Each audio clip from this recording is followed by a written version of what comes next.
In 5, 4, 3, 2, 1, welcome back to I Think Podcast. Kak Yorin, terima kasih hari ini udah datang. Sama-sama Arnold, seneng banget udah di sini. Udah lama banget gak ketemu juga kita. Berapa tahun ya? Udah terakhir pas di gym, abis itu udah gak pernah ketemu lagi. Anak gym. Abis itu kita gak pernah ketemu lagi. Bener. Kak Yorin, aku ngundang Kak Yorin di sini sebagai teman ngobrolku di sini, sharing karena di saat usia aku segini aku belum menikah. Dan banyak banget stigma-stigma di kalangan aku. Doain makanya Kak. Banyak banget yang pemikiran-pemikiran yang di seumuran aku nih. Seperti kayak hal simpel pertama lah Kak. Banyak pasangan yang mungkin lebih banyak ke perempuan kali Kak ya. Laki juga ada sih. Yang kayak kalau umur udah di 25 ke atas itu harus udah buru-buru nikah nih. Nah dari pengalaman Kak Yorin itu akan timbul masalah baru nggak sih Kak pada saat kita menikah, atau sama aja pas kita pacaran ya jalannya sama terus? Itu sebenarnya pemikiran yang pernah ada di dalam diriku waktu aku mau nikah pada saat itu. Kita mikir kayak I think this is the right time, umurnya udah cukup, kayaknya nanti gue ketuaan, nanti nggak bisa jadi hot mom gitu kan ya. Biasanya kayak gitu pemikirannya. Ya jangan sampai punya pemikiran seperti itu, karena untuk masuk ke dalam sebuah pernikahan yang harus dimilikin semua orang, baik perempuan ataupun laki-laki, adalah self-love dulu. Mengenali diri sendiri, goalnya apa, ngobrolin dulu misi dan visi sama pasangan apa, pokoknya pengenalan diri sendiri dulu harusnya, no. Nah, kalau gitu sebenarnya seberapa penting kita men-sharekan atau sebagai pasangan tahu bahwa sampai goals kita seperti apa, visi sampai hal kecil itu seberapa penting Kak untuk kedepannya pas menikah? Iya, menurut aku sih, aku ngelihat gini, aku nggak mau ngomong kehidupan kita sekarang lebih sulit dari kehidupan dulu ya. Karena yang nonton ini kan pasti bukan anak-anak muda doang ya, nanti pulang-pulang aku dimarahin sama orang tua kita. Cuman kita hidup di dunia yang memang udah berubah sekarang, oke? Media sosial sangat berpengaruh sama kita punya kegiatan kita, banyak pengaruh, pola pandang, point of view. Betul. Banyak banget. Karena itu komunikasi adalah hal yang utama di dalam hubungan zaman sekarang. Karena komunikasi kita kan lebih banyak sama cell phones, right? Yeah. Jadi orang-orang banyak yang nggak mau, yang susah komunikasi antara pasangan itu karena memang kita pikir dengan sering melihat mereka, kita melihat mereka di media sosial, ngobrol mereka di WhatsApp, itu udah cukup. Padahal enggak. Kita cuma tahu kalau misalnya udah ada masalah, kok dia gitu ya, kok marahnya gitu ya, kok dia hot and cold dia, kok dia ternyata away ya, kok dia gampang mutusin ya. Karena kenapa? Karena kita nggak bener-bener tahu pasangan kita maunya apa, love language-nya apa. Nah, tadi sebenarnya sebelum kita ada rekaman sini, Kak Yorin nyinggung-nyinggung sedikit lah ya kan, love language seperti apa, dan itu menurut aku juga baru banget, tadi aku belajar banget. Mungkin bagi yang belum tahu bahwa love language itu seperti apa sih Kak sebenarnya? Yang kalau tadi Kakak sempat cerita kita sebelum di ruang studio ini bahwa yang itu hal pertama yang harus ditahu dari masing-masing. Betul. Itu apa sebenarnya love language? Oke. Sekarang gini, aku tadi juga ngomong juga sama Arnold, namanya pernikahan / relationship / love sama dengan teknologi, ya, semua evolving, right? Semua ada perubahan, semua meningkat di zaman sekarang, semua berhubungan dengan sistem, ya. Lalu caranya juga bakalan beda sama zaman dulu. Udah nggak bisa komunikasi dengan cara yang sama dengan zaman dulu. Akan berkembang juga. Nah, sekarang dengan ngikutin zaman, semua platforms ada, ya kan? Termasuk dengan cara mengenal satu sama lain. Nah, banyak orang nggak tahu kita bisa mengenal pasangan dari bukan aplikasi sebenarnya, ini website, atau bisa nanti mungkin Arnold bisa bantu di sini ya, biar teman-teman bisa coba. Jadi kita bisa ajak pasangan kita untuk ngetes love language-nya apa.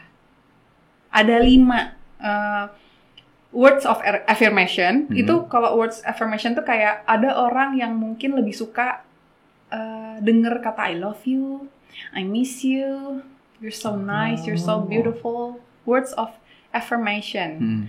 Ada juga yang suka sama love language-nya, suka dikasih hadiah. Ya, itu love language dia. Buat dia adalah pasangan yang baik adalah pasangan yang kasih hadiah. So jadi kalau kita potong sedikit adalah jadi nggak bisa juga kita menjudge seseorang atau menilai seseorang bahwa, let's say contoh, ada orang berpikir bahwa kenapa sih kalau pasangan gue minta hadiah terus, kayak matre banget deh. Sebenarnya bukan masalah dia dari sisi matre atau enggaknya ya sih kayak berarti ya. Ternyata love language dia seperti itu. Bener. Dia mendapatkan kebahagiaan dari itu. Iya, dan kita nggak bisa salahin Arnold, ya nggak? Ada juga mungkin Arnold, mungkin love language-nya touch, sentuhan.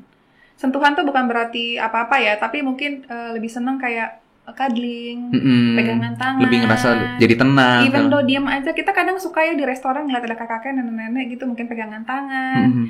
But they just don't talk, but that's just their love language. Mereka dengan cara itu mereka mengungkapkan cinta mereka, ya kan? Ada juga yang lebih suka ke quality time.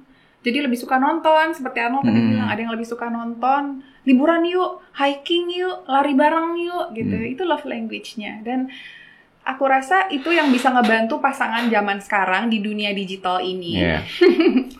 Untuk saling mengenal satu sama lain. Kenapa? Biar saling mengenal. Bukan untuk, ini love language gue ya, lo harus ngerti. No, justru karena kita ngerti dia apa, dia ngerti mau kita apa, kita ketemu di tengah. Jadi, nanti kalau ada masalah, kita nggak bingung kenapa kok dia mau hadiah mulu ya.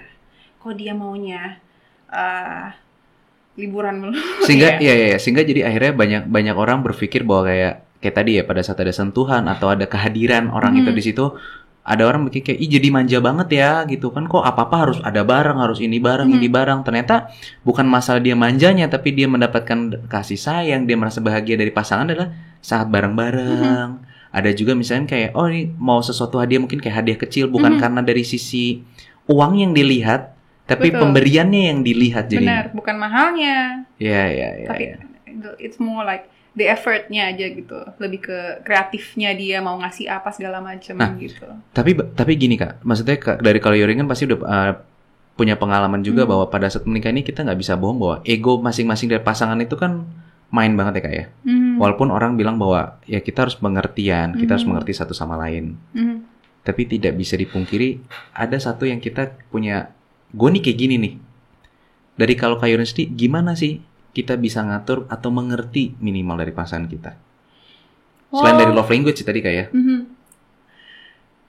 Aku ngelihat banyak orang sekarang berpikir pernikahan it's all about the wedding and the glitz and the glam. It's not all about that at all. Tuh dengerin berarti kan? It's not about the wedding, it's not about the glitz, and it's absolutely not about the glam. Dan kadang-kadang overshowing di media sosial juga. Orang tuh kalau kita tuh semua pengaruh banget ya sama media sosial. Kalau kita overshowing, orang bilang, ih kenapa sih? Kayaknya butuh validasi banget ya dari orang-orang. Ya. Kalau nggak overshowing, kok dia nggak pernah showing lagi ya? Nih pasti lagi jauhan nih. Oh my god, dunia sosial ini sangat membuat gila. Bener nggak sih? Kadang itu yang membuat ego orang jadi berpengaruh juga ya. Dan ego itu jahat banget loh. Kalau kita ngikutin ego kita, pernikahan, hubungan itu nggak bakalan ya bisa bertahan lama sih kalau misal you can fake it, tapi itu nggak bakalan happy.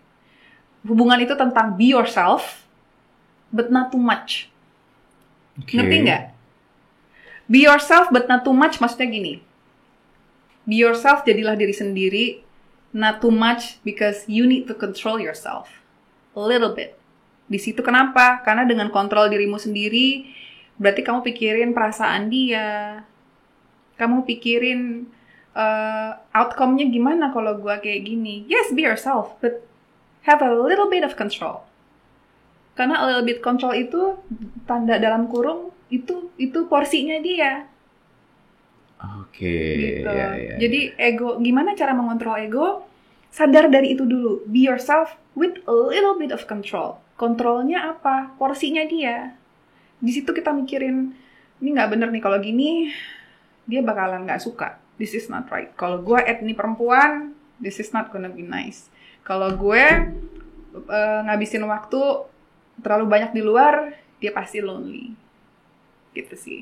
Itu berarti balik lagi di pertama, pada saat kita sudah tahu love language dia, tetap jadi diri kita sendiri juga, bukan berarti harus menjadi diri dia sebenarnya. Bukan dong. Tapi tetap jadi diri kita, tapi memberikan space kecil untuk mengerti apa yang dia pengen. Betul, space kecil. Arnold bener banget. Karena bukan space besar juga. Karena kita nggak boleh bikin hidup dia jadi hidup kita. That's not right. Kita nggak bisa narik orang itu menjadi pasangan kita menjadi kita, atau kita menjadi pasangan kita. Iya, nggak bisa, nggak boleh. Tapi bagaimana kita memberikan space masing-masing, mengerti satu sama lain. Kebahagiaan dia bukan tanggung jawab kamu sebenarnya. Ya kan? Dia harus bisa bahagia dengan diri dia sendiri. Karena kalau kamu taruh kepercayaan diri kamu sama orang lain, you will never be happy. Never. Makanya kalau abis dari putus nih, sorry ya. Kalau abis dari putus, nggak boleh langsung punya pacar. Why? Karena itu jatuhnya, pernah dengar rebounds? Rebounds relationship? Oke. Rebound relationship itu ada angkanya. Maksudnya menurut survei itu mostly, gue lupa berapa. Pokoknya nggak mungkin berhasil. Karena kita biasanya naruh masalah lama ke hubungan baru. Orang kalau baru putus itu harus ada yang namanya healing. Harus ada healing moment.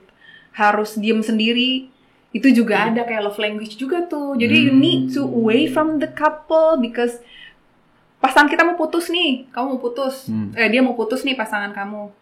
Biarin aja. Kasih aja dia waktu biar tahu kehilangan kamu rasanya kayak apa. Jangan dipaksain. Oh. Gimana? Tapi kalau putus kasusnya beda sih lo ya. Kasusnya apa? Kasusnya apa tuh kan jadi nanya kan?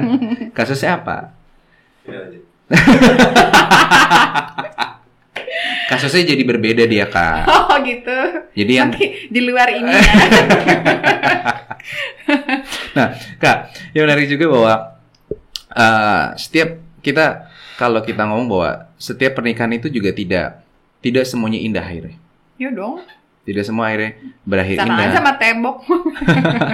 Oke, terus? Tidak semua berakhir dengan indah juga. Tapi banyak orang sekarang, ya itu balik lagi kayak yang di saat ini berpikir bahwa menikah itu menjadi cita-cita, menjadi hal paling indah. Habis itu ya udah selesai hidup gue, ya udah bahagia at the end terakhir. No, semua orang yang belum nikah itu indah banget bayangannya. Ya kan? Mereka pikir nikah itu ya Gan, tentang wedding, glitz and glam gitu ya. Mereka pikir nggak akan ada masalah. Mereka pikir nggak bakalan ada masalah keuangan, nggak bakalan ada masalah pasangan ngeliatin orang lain, pekerjaan, belum punya anak, udah punya anak, mertua. Oh my God, banyak banget. Nah, kalau nyambung ini Kak, kalau dari pihak kakak sendiri yang sudah menjalanin itu semua, apa sih sebenarnya yang bisa Kak Yorin sharing sama teman-teman nih yang seumuran kita, seumuran aku, teman-teman aku yang mungkin yang baru nikah atau yang lagi mau atau berencana juga, masalah apa yang sebenarnya akan keluar dan sebenarnya harus sudah harus diperkirakan dari awal. Karena kan semua indah yang tadi kakak bilang kan, kakak pun juga mengakui bahwa awal juga mikir gitu. Nah di sini mungkin Kak Yorin bisa sharing bahwa nih loh, sebagai perempuan pun lu akan dapat masalah ini sebenarnya. Yang tadi lu nggak pikir ada lo ternyata. Oke. Nomor 1 yang paling jadi masalah adalah duit. Itu. Yes, absolutely, 100%. Sekarang gini, kamu mau istrimu cantik, butuh duit. Mau liburan, butuh duit. Yeah. Tapi intinya gini, bukan duit orang tua ya. Duit kamu. Kalau mikirnya kalian bisa bahagia dari warisan, I mean I'm sorry but I mean ya itu, maaf ya, mau ngomong bodoh tuh kasar banget. Aduh, jangan Kak. Jangan ya. Gini, aku selalu melihat buatku kreatif itu nomor 1. Kita harus lihat nomor 1 dari pasangan kita adalah kreatif, mau perempuan mau laki-laki, dan determination-nya. Itu satu paket. Kenapa? Mau kamu sekaya apapun, kalau kamu nggak kreatif, kamu nggak punya determination, kamu nggak akan pernah punya solusi kalau kamu punya masalah. Oke. Bener nggak? So berarti yang tadi makanya Kak Yorin bilang bahwa pada saat orang mikir duit bukan masa seberapa banyaknya dulu Kak ya, tapi bagaimana memandang uang itu seperti apa. Iya, duit itu bukan berarti dalam arti harus kaya, harus mapan, harus gini. Bukan cashnya ya, maksudnya sebenarnya lebih ke point of view dia melihat kekayaan seperti apa, keuangan seperti apa jadi kaya. Lebih tentang how to manage your life aja. Ya manage your life ya with money dong, of course. Tapi lebih seperti ini. Ngomongin solusi itu seperti ini loh. Kalau kita bisa punya masalah apapun itu, kalau kita kreatif dan kita determination, kamu bisa kerja apa aja Arnold. Jadi uang itu tidak akan pernah jadi masalah. Kenapa? Karena kamu selalu punya solusi. Kamu bangkrut, babe, kamu bisa masak ya. Kita buka warung yuk. Itu keuangan tuh maksudku di situ. Keuangan tuh di situ dan kenapa orang kreatif dan determinasi itu penting zaman sekarang. Mau kuliah di luar negeri, mau kuliah setinggi apapun, kalau dia nggak kelihatan kreatif dan nggak punya determinasi dalam diri dia bakalan panik kalau dia kehilangan duit dari orang tuanya. Iya. Benar nggak? Jadi bisa dibilang bahwa lu mau sekaya apapun laki lo, tapi pada saat kita kalau dari bahasa kayu dan determinasi, tapi mungkin kalau dari aku bahwa bagaimana dia berpikir point of view dia kayak gue harus ngapain, terbiasa apa dia nggak bisa. Lu mau kaya apapun juga nggak akan bisa hidup sebenarnya. Benar. Jadi bukan menjadi satu tolak ukur bahwa oh ya kalau misalkan pasangan gue baik perempuan atau lakinya udah kaya raya, hidup gue aman. Ternyata nggak stop di situ. Enggak. Aku punya banyak temen yang berpikir bahwa orang tuanya tajir. Pas orang tuanya ternyata temen aku juga banyak yang mikir gitu. Banyak. Pas giliran bangkrut dan ternyata banyak utang. Bingung. Akhirnya ceweknya selingkuh sama cowok yang lebih tajir. Ya kan? Jadi tidak bisa menjamin hal itu akan bahagia berarti. Enggak dong.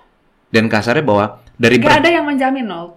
So makanya pandangan-pandangan di awal itu kan banyak banget kan kayak sekarang kayak karena kamu banyak banget. Menikah? Karena kan banyak banget. Oh iya yakin. Karena salah nih aku ngomong gini. Karena kan itu juga hal yang aku selalu ngomong sama pasangan aku juga. Karena pada saat kita menikah satu hal kecil lah. Kayak banyak orang berpikir yang kayak ini duit suami, duit istri itu udah harus ngomongin dari awal. Oh benar. Karena mungkin bagi orang kayak, lu masih pacaran kenapa ngomongin gitu? Karena kalau itu nggak diomongin dari awal, berarti lu nggak akan pernah bisa nikah nih. Karena point of view-nya aja udah beda. Mau sesayang apapun, itu pasti akan ribut. Itu hal menurut aku, yang aku juga bilang sama pasangan aku adalah, mungkin hal kecil, mungkin kamu sendiri juga bingung kok ada laki ngomongnya gini dari awal. Karena aku bilang, kalau dari awal ini udah nggak bisa, mau cinta gimana cara pun, akan berantem. Benar. Karena ini bukan, balik lagi kayak yang tadi Kak Yorin bilang, ada space kecil di situ. Tapi kalau udah pendirian, nggak bisa digoyang-goyang, ini pendiriannya seperti ini nih. Nah itu yang aku selalu bilang bahwa bagaimana sih kita memandang kekayaan, bagaimana kita memandang uang itu seperti apa, gimana cara dapetinnya, gimana kita harus berkreatif seperti apa, karena kan dan menggali potensi pasangan. Iya, jangan sampai balik lagi misalnya kayak aku sama pasangan aku juga kayak aku berusaha kamu bisa apa? Kayak akhirnya dia bisa sekarang udah mulai bisa dagang segala macam gitu kan, dan menurut aku itu yang harus menurut aku pribadi kayak kita itu harus yang ada saling melengkapi satu sama lain pada saat pacaran seperti ini. Yang kita harus bisa menggali bukan masalah kita sayang-sayangan, sweet-sweetan, yang manis. Gila pacaran dia sweet banget, pernah jalan ke sini kayak. Iya, itu yang tadi kayak Yorin bilang juga kayak ya karena pas nikah bukan masalah kayak seberapa manis, seberapa lu bisa manja pasangan lu. Tapi yang bisa kita nyambung karena aku sampai hari ini bisa bertahan sama pasangan aku. Kita bukan tipe pacaran yang kayak dilihat orang kayak manis banget, sweet banget, enggak, tapi yang kayak karena kita bisa ngobrolin dari hal gimana nyari duit, gimana masa depan, sampai hal yang absurd sekalipun kita ngomong gak jelas, tiba-tiba ngomongin jalan-jalan ke museum lah, museum kayak gini kayak nyambung. Karena love language-nya tepat, Arnold. Iya. Ya kan? Sebenarnya itu. Itu mungkin kali kayak. Benar, karena kita nggak boleh juga ngejudge orang yang punya pola pikir yang beda sama kita. Karena kalau orang maaf ya, matre ketemu yang matre ya mereka cocok-cocok aja Indian. Ya kan, kalau mereka yang ngomongin lebih suka hidupnya sex is number one, ketemu sama yang sama, hidup mereka kan baik-baik aja. Ketemu sama orang yang gak usah kerja asal kumpul, sama-sama, karena mereka memang udah biasa hidup kayak gitu ya, bebe aja hidupnya. Intinya ketemu orang yang love language-nya sama, it's okay. Problemnya adalah kalau nggak ketemu orang yang love language-nya sama, itu bakalan jadi problem nanti gitu. Jadi itu harus dikomunikasin dari awal, coba ikutin tesnya, which is very important buat sekarang. Dan apa? Itu aplikasi coba saya tonton. Nah, bener. Ini. Yes, oh my god. Nanti kita taruh linknya. Link-linknya nanti kita taruh di description. Mungkin hasilnya apa boleh di-share?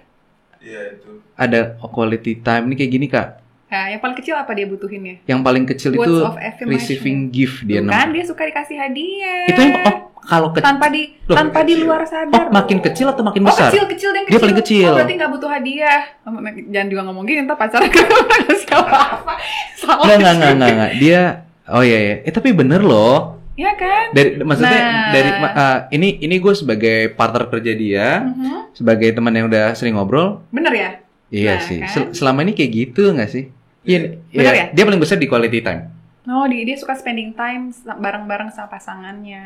Ngobrol ngalur ngidul gitu ya. Tapi boleh coba nanti bagi nonton video ini atau nanti yang ada dengar podcast ini, kita nggak di-endorse sama sekali. Oh enggak. Tapi emang cuma buat nggak ada sponsor atau apapun. Ini ngebantu pasangan. Ngebantu karena ya balik lagi sih dengan adanya kita semakin digital semakin berkembang, mungkin ada alat-alat ukur baru. Bener. Yang menjadi kita mengenal. Jadi bukan berarti pada saat kalian menggunakan website ini atau teknologi ini berpikir bahwa kayak emang sampai segitu bodohnya gue nggak ngerti pasangan. Bukan itu sebenarnya. No. Tapi membantu channeling ini untuk lebih tahu lagi karena gue pribadi pun ya kayak mungkin kalau tes itu kayak ternyata gue ini karena banyak orang pun juga mencoba mengerti pasangan atau mencoba mengerti diri sendiri tapi nggak punya pondasi bu apa yang di ngertiin. Bener, nggak mikirin fundamentalnya apa, bener kan, gitu, bener. Tapi mungkin kalau dengan anda yang web ini, teman-teman jadi bisa lebih tahu lagi kayak balik lagi kayak kalau kata Kak Yori bahwa love language-nya tuh apa. Betul. Berbeda, bukan berarti salah. Seperti kayak tadi Kak Yori nih, mungkin yang matre ketemu matre, ya menurut mereka ya biasa. Iya. Bukan suatu hal yang kayak, kok duit lu dihabisin gitu lu nggak marah? Oh ternyata emang otaknya dia juga sama seperti itu. Benar. Dan kita nggak bisa nyalain. Benar, nggak bisa, nggak boleh. Dan kita life. Ya itu kehidupan orang, itu kebahagiaan orang juga. Benar. Berbeda bukan salah. Benar. Setuju.